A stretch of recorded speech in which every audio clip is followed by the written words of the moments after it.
बिहार विधानसभा चुनाव को लेकर गुणागणित की तैयारी शुरू हो चुकी है। सभी दलों आगामी चुनाव को ध्यान में रखते हुए प्रचार कर रहे हैं।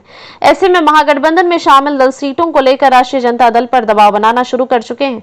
सूत्रों की माने तो माले समेत लेफ्ट की पार्टियां इस बार चुनाव में पिछले चुनाव की अपेक्षा ज्यादा सीटों की मांग कर रही है।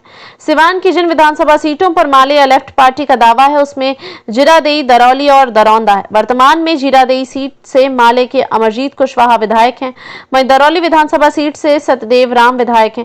इसके अलावा दरौंदा विधानसभा की सीट पर अमरनाथ यादव का दबदबा रहा है। हालांकि वर्तमान में दरौंदा से बीजेपी के विधायक करणजीत उर्फ व्यास सिंह हैं।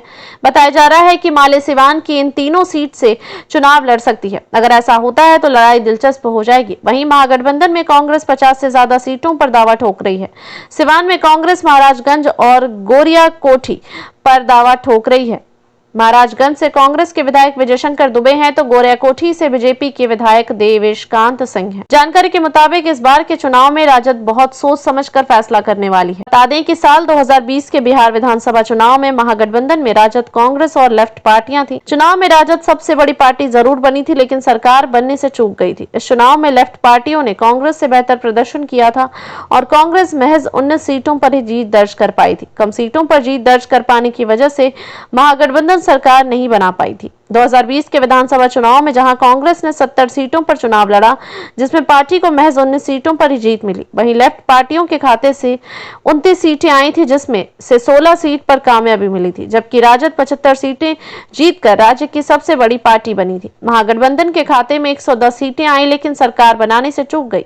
हालांकि बीते 2024 के लोकसभा में कांग्रेस का प्रदर्शन विधानसभा के मुकाबले अच्छा रहा। यह भी सच है कि बिहार चुनाव में कांग्रेस गठबंधन को बरकरार रखते हुए आगे बढ़ना चाहती है। ऐसे में कांग्रेस को 50 से 60 सीटें लड़ने को मिलने का अनुमान है। वहीं लेफ्ट पार्टियां इस बार ज्यादा चुनाव लड़ने की मांग करेंगे। पिछले विधानसभा और लोकसभा चुनाव में अच्छा प्रदर्शन करने के बाद लेफ्ट पार्टियां 50 सीटों की डिमांड कर रही हैं, जबकि इस चुनाव में विकासशील इंसान पार्टी के नेता मुकेश सहनी भी महागठबंधन का हिस्सा हैं। वो भी ज्यादा से ज्यादा सीटों की मांग रखेंगे। पशुपति कुमार, पारस और असदुद्दीन ओवैसी जैसे नए सहयोगियों को शामिल करने पर टिकट बंटवारे की टेंशन बढ़ सकती है। जानकारी के मुताबिक महागठबंधन के सभी दलों ने अपने पसंदीदा सीटों की सूची समन्वय समिति को सौंप दी है। कांग्रेस ने भी अपनी संभावित सीटों का ब्यौरा महागठबंधन को सौंप दिया है। इस बार पार्टी ने अपनी पसंदीदा सीटों को 3 श्रेणियों में बांटकर अपनी सूची तैयार की थी, जिसे समन्वय समिति को सौंप दिया गया है। पहली श्रेणी की सीटों में वे सीटें शामिल हैं जिन पर कांग्रेस ने 2015 और 2020 में जीत हासिल की थी। दूसरी श्रेणी में वे सीट शामिल हैं जिनके बारे में पार्टी को भरोसा है कि वहां उसका जनाधार उसके सहयोगियों से ज्यादा मजबूत है।